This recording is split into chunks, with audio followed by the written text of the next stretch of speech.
नमस्कार सभी मित्रों को।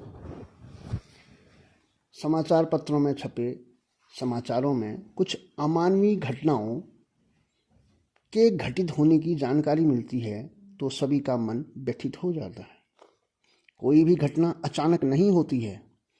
फिर जब बात होती है किसी की हत्या की, तब यह नहीं कहा जा सकता कि अचानक हो गई हो। व्यक्ति एक दिन में दानव नहीं बन जाता। दानव बनने के पीछे परिवार की शिक्षा, समाज का व्यवहार, अनेक कारण हो सकते हैं। जब बात प्रेम संबंधों में हत्या की हो तो यह क्षमा योग्य नहीं है। प्रेम आनंद के लिए नहीं होता है।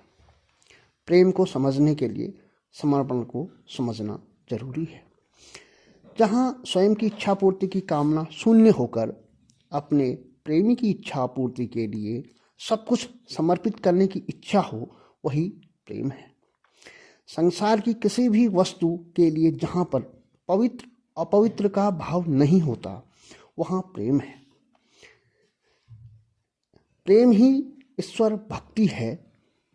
लेकिन आज इंटरनेट की दुनिया का प्रभाव ऐसा हो गया है कि अधिकांश लोग अपने मोबाइल में ही खोए रहते हैं। अपनों से दूर रहकर मोबाइल के माध्यम से अपने लिए सहानुभूति ढूंढने लगते हैं। माता पिता बच्चों से दूर, बच्चे अपने भाई बहनों से दूर, पति पत्नी एक दूसरे से दूर होते जा रहे हैं। प्रेम सबको चाहिए, लेकिन प्रेम के लिए समर्पण कोई नहीं करना चाहता। इंटरनेट में प्रेम ढूंढने वाले अपने लिए और समाज के लिए उदाहरण पेश करना चाहते हैं। यह कितना नुकसानदायक हो सकता है, यह समाचार पत्रों में हर रोज छप रहा है। आत्महत्या जैसा अक्षम्य पाप किया जाता है। आजकल के इंटरनेट के प्रेमी प्रेमिका एक दूसरे की हत्या भी कर देते हैं। यह कैसा प्रेम हुआ? प्रेम समर्पण चाहता है। प्रेम में मैं और मेरे वाला भाव अस्तित्व में नहीं होता।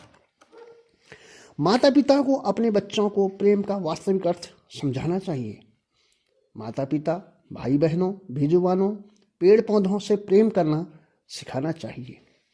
अपने धर्म, अपनी संस्कृति के अनुसार प्रत्येक शाम को परिवार के सभी सदस्य साथ बैठकर परमपिता परमेश्वर को याद करें, धन्यवाद करें उससे कहें आज का दिन बहुत अच्छा गुजरा, कल के लिए भी मुझे आशीर्वाद दें।